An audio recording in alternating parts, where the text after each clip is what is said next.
এখানে এই লোকটি চিকেনের দাম ১,০০০ টাকা কেজি থেকে শূন্য কেটে মাত্র ১০ টাকা কেজি বানিয়ে দেয়। এরপর দোকানদারকে বলে, ভাই যে দাম লিখে রেখেছেন সেই দামেই তো মুরগি দিচ্ছেন।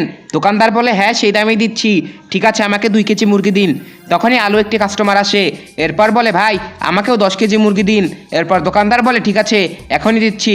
তখনই আরও একটি কাস্টমার আসে এবং বলে, ভাই আজকে কোনো অফার চলছে নাকি, মাত্র 10 টাকা কেজি চিকেন দিচ্ছেন। দোকানদার বলে, আসলেই তো, এটাকে পাল্টে দিল, ঠিক আছে লোকগুলোকে আজকে একটা উচিত শিক্ষা দেবো। হ্যাঁ ভাই আজকে 10 টাকা কেজি, আপনাকে কয় কেজি দেবো? ভাই 5 কেজি দিন। ঠিক আছে ওখানে গিয়ে বসুন, এখনই দিচ্ছি।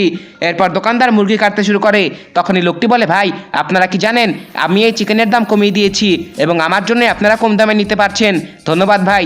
এরপর লোকগুলো দোকানদারকে টাকা দেয়। দোকানদার বলে, ভাই আপনাদের সকলের 3,000 টাকা করে হয়েছে। লোকগুলো বলে, কি বলছেন ভাই, কি করে 3,000 টাকা হয়? দোকানদার বলে, এই পোস্টারটি দেখুন, এখানে প্রত্যেকটি চিকেন কাটার জন্য আপনাদেরকে 2,000 টাকা করে দিতে হবে, সেই হিসাবে আপনাদের এত টাকা হয়েছে। কি বলছেন, তাহলে আমরা মুরগি নিব না, আর আমি মুরগি কেটে ফেলেছি, এখন আপনাদেরকে নিতেই হবে। আরে কি বলছেন, সব কিছুই শালার জন্য হয়েছে, মার ওকে। তাই বলে সবাই ধরে লোকটিকে ইচ্ছামতো গণপিটুনি দেয়।